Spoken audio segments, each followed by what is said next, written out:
नमस्कार, मैं नियाज खान और आप देख रहे हैं एनएमएफ न्यूज। राजस्थान, मध्य प्रदेश, छत्तीसगढ़ और तेलंगाना में 3 दिसंबर को चुनावी नतीजे आ गए और 3 राज्यों में बीजेपी ने अपना परचम लहराया, जिसमें राजस्थान, मध्य प्रदेश और छत्तीसगढ़ में बीजेपी ने भारी बहुमत से जीत हासिल की। वहीं तेलंगाना की बात की जाए तो तेलंगाना में कांग्रेस अपनी सत्ता पर काबिज हो रही है। लेकिन इस चुनाव के बाद, चुनावी नतीजों के बाद लगातार सीएम के चेहरे को लेकर के घमासान जारी है। राजस्थान में खास करके सीएम कौन होगा, इसको लेकर के अभी तक कुछ भी क्लियर नहीं हो पाया है। हालांकि जिस तरीके से मध्य प्रदेश और छत्तीसगढ़ में बीजेपी ने बिल्कुल नए चेहरे को सीएम का चेहरा बना करके सबको चौंकाया है, अब ठीक उसी तरीके से राजस्थान को लेकर भी यही कहा जा रहा है कि क्या राजस्थान में भी कोई ऐसा चेहरा बीजेपी पेश करेगी जिसे कोई जानता तक नहीं होगा।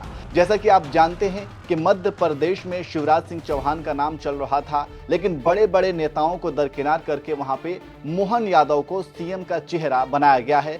ठीक उसी तरीके से छत्तीसगढ़ में रमन सिंह को हटा करके विष्णुदेव साय को सीएम का चेहरा बनाया गया है। और इन चेहरों के नाम जैसे ही सामने आए तो सभी यही कह रहे हैं कि मोदी और शाह हमेशा से ऐसे ही चौंकाते रहे हैं। लेकिन अब ठीक उसी तरीके से राजस्थान को लेकर के भी सवाल या निशान बना हुआ है कि राजस्थान में अब कौन सीएम बनेगा, क्योंकि सीएम की रेस में वसुंधरा राजे हैं, गजेंद्र सिंह शेखावत हैं, बाबा बालकनाथ हैं, जो कि एक हिंदुत्व का पोस्टर बॉय माने जा रहे हैं। तो अब से कुछ ही घंटों के बाद राजस्थान में भी सीएम के चेहरे का ऐलान कर दिया जाएगा। लेकिन वहीं पे देखना होगा कि अब ये कौन सीएम बनाया जा रहा है, ये तीनों होंगे या फिर छत्तीसगढ़ और मध्य प्रदेश की तर्ज पर ही बीजेपी कोई ऐसा चेहरा राजस्थान में भी लेकर के आने वाली है जिससे सब चौंक जाएंगे। वैसे राजनीतिक गलियारों में बाबा बालकनाथ को लेकर के खबरें तेज हैं। वहीं वसुंधरा राजे की बात की जाए तो वो पूर्व मुख्यमंत्री भी रह चुकी हैं और वसुंधरा राजे की जहां तक बात है तो जैसे ही राजस्थान विधानसभा चुनाव में बीजेपी ने प्रचंड बहुमत हासिल की थी,